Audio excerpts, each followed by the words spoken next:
नमस्कार। आज मैं मौलाना अबुल कलाम आज़ाद के बारे में जानकारी प्राप्त करूंगी। मौलाना अबुल कलाम आज़ाद का भारतीय स्वतंत्रता आंदोलन में महत्वपूर्ण एवं अहम योगदान था।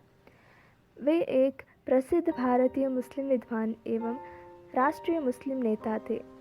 35 वर्ष के आयु में भारतीय राष्ट्रीय कांग्रेस के अध्यक्ष पद को प्राप्त करने वाले वे सबसे युवा व्यक्ति थे। उनके पूरा नाम अबुल कलाम गुलाम मोहिउद्दीन आज़ाद था। आज़ाद उनके उपनाम था। मौलाना के जन्म मक्का में 11 नवंबर 1888 को हुआ था। उनके पूर्वज अफ़गान के वलीमा थे, जो कि मुग़ल सम्राट बाबर के समय में भारत आए थे। उनके पिता का नाम मौलाना खैरुद्दीन था। वे अरबी भाषा के प्रखंड विद्वान था तथा उनके माता का नाम आलिया बेगम था। उनके माता मदीने के मुफ्ती की बेटी थी। उनके जन्म पवित्र शहर मक्का में हुआ था।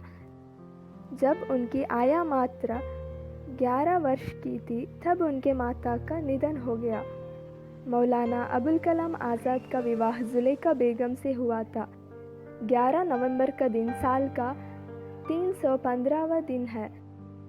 बात अगर इस दिन की इतिहास की करें तो कई ऐतिहासिक घटनाओं का जिक्र इस दिन के साथ आता है। वैसे भारत में इस दिन को राष्ट्रीय शिक्षा दिवस के रूप में मनाया जाता है। शिक्षा दिवस दिग्गज कांग्रेस नेता और स्वतंत्रता नेता सेनानी मौलाना अबुल कलाम आज़ाद की जयंती के उपलक्ष्य में मनाया जाता है। मौलाना अबुल कलाम आज़ाद भारत के पहले शिक्षा मंत्री थे। आज़ाद जी की प्रारंभिक शिक्षा मुस्लिम तौर तरीकों से हुई थी। उनके प्रारंभिक शिक्षा उनके पिता एवं अन्य मुस्लिम विद्वान ने प्रदान की थी।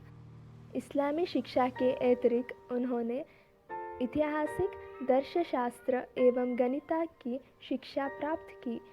इसके अतिरिक्त आज़ाद जी ने उर्दू, फारसी, हिंदी, अरबिक तथा अंग्रेजी भाषाओं में महारत हासिल। मौलाना अबुल कलाम आज़ाद ने मुस्लिम लीग की नीतियों का विरोध किया।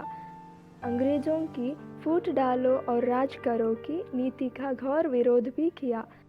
उन्होंने बंगाल के विभाजन का विरोध किया। जहां एक और अन्य मुस्लिम नेता बंगाल के विभाजन का समर्थन कर रहे थे, वहीं आज़ाद ने इस विभाजन का घंघोर विरोध किया।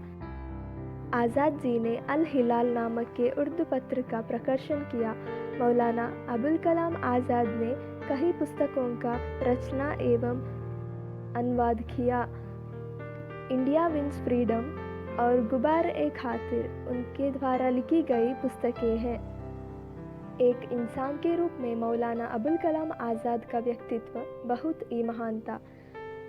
आज़ाद जी ने विषम परिस्थितियों में भी अपने को संभाला और इस देश की भविष्य को उज्जवल बनाने में आज़ाद जी ने महत्वपूर्ण कार्य किया।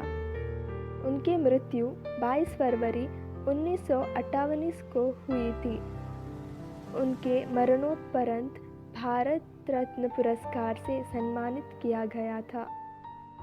जब उनकी मृत्यु हुई तब उनके पास कोई खास संपत्ति नहीं थी और ना ही कोई बैंक का खाता था। धन्यवाद।